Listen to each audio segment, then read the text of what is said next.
pessoal, tudo bom? Fazendo um videozinho aqui rápido para comentar a mudança no Ministério da Educação, dar a minha opinião sobre o atual cenário da educação no Brasil, que a meu ver é apenas uma continuidade do que por enquanto se propõe a fazer, ainda não se propôs uma ruptura de fato, bem como falar um pouco sobre a troca do Ministério da Educação, do seu cargo-chefe, o que de fato pode representar algo positivo ou não. Vamos lá. Primeiro deixa eu falar um pouco sobre a minha trajetória, para vocês entenderem qual é o mérito do meu discurso. Eu sou mestre doutorando em economia, só que todas as teses que eu defendi foram na área de economia da educação. Então eu fui obrigado a fazer estudos e análise de conjuntura.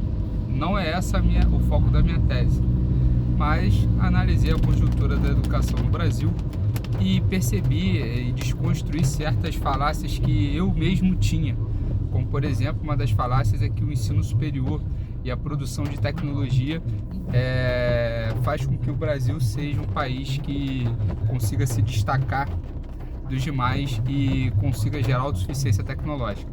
Bom, infelizmente nenhum país do mundo consegue ter esse feito, ou seja, suficiência tecnológica, porque a ciência é feita sem fronteiras. Até aquele programa da Dilma faz sentido, porque ciência realmente é um campo sem fronteira. Não existe uma ciência do Brasil, não existe uma ciência dos Estados Unidos, não existe uma ciência na China. Existe um corpo científico coeso que procura, através de métodos epistemológicos pré-determinados e bem catalogados, definir se alguma teoria, por enquanto, é válida ou não.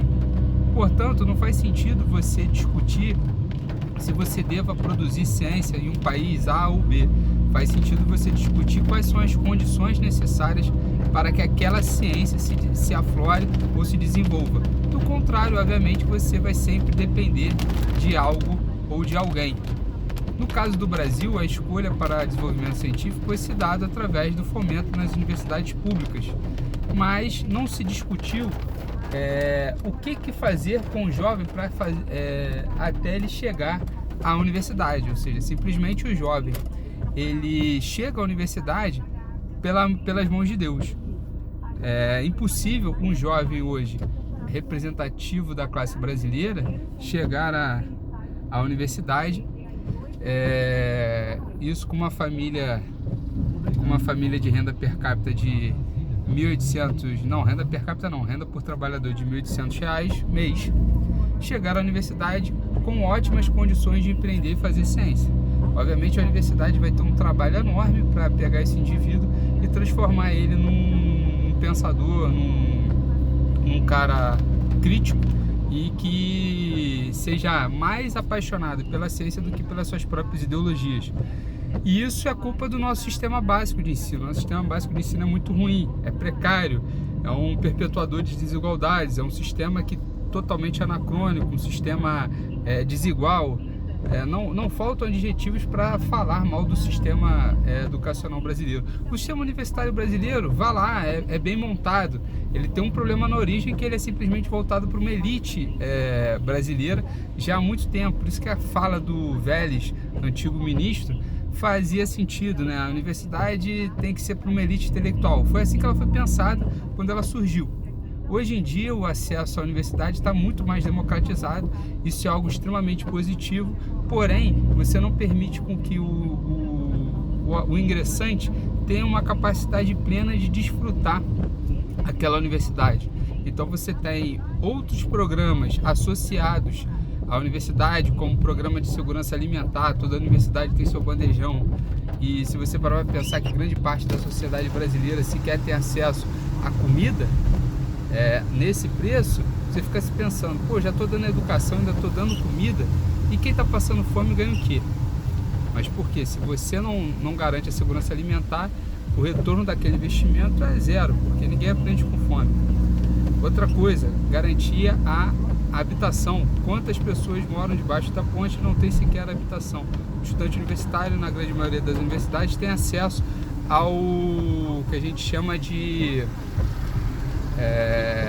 não sei se é internato, não, na verdade eles chamam de que mesmo? Não é bem um hospital, não é nem um hospital, não é bem um hotel universitário, eles chamam de refeitório, não, algo parecido, dormitório. Todos têm acesso ao dormitório, eles já são chamados residentes da universidade, eles têm acesso e são acolhidos pela universidade, principalmente os caras que vêm de fora. Por quê? Se o cara não sabe onde é que vai dormir, como que ele vai aprender? Só que essa pergunta não é feita por resto da sociedade. Então você percebe que existe uma grande e maciça transferência de renda de pessoas que não teriam acesso à universidade para aquelas que têm.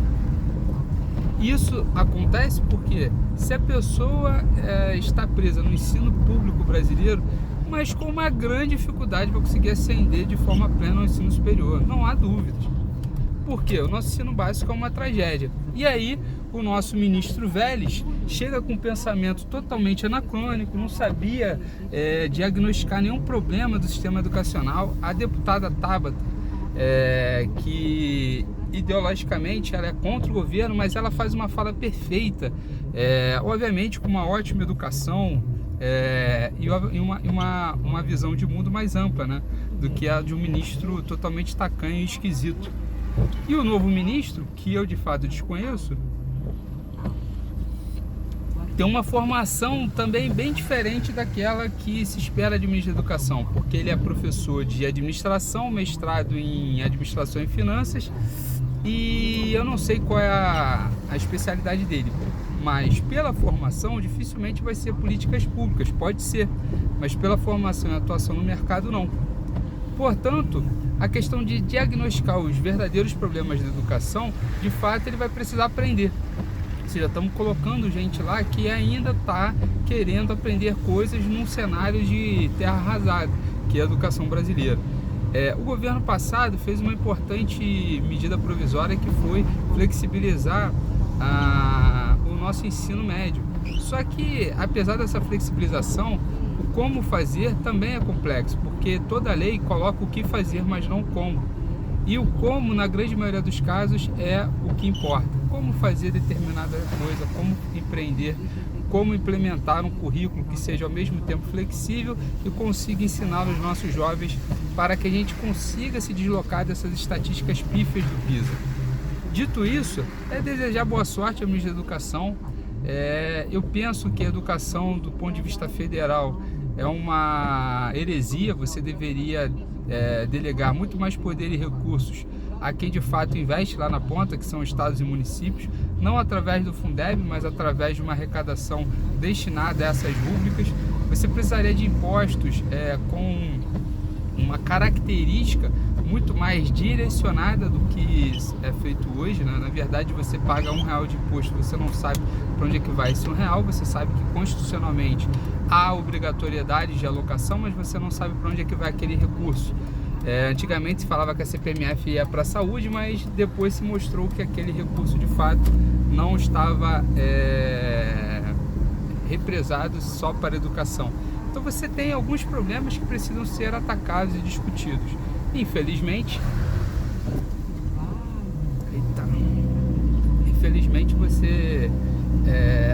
há muitos problemas que ainda precisam ser superados nessa ótica, e a desejar sorte.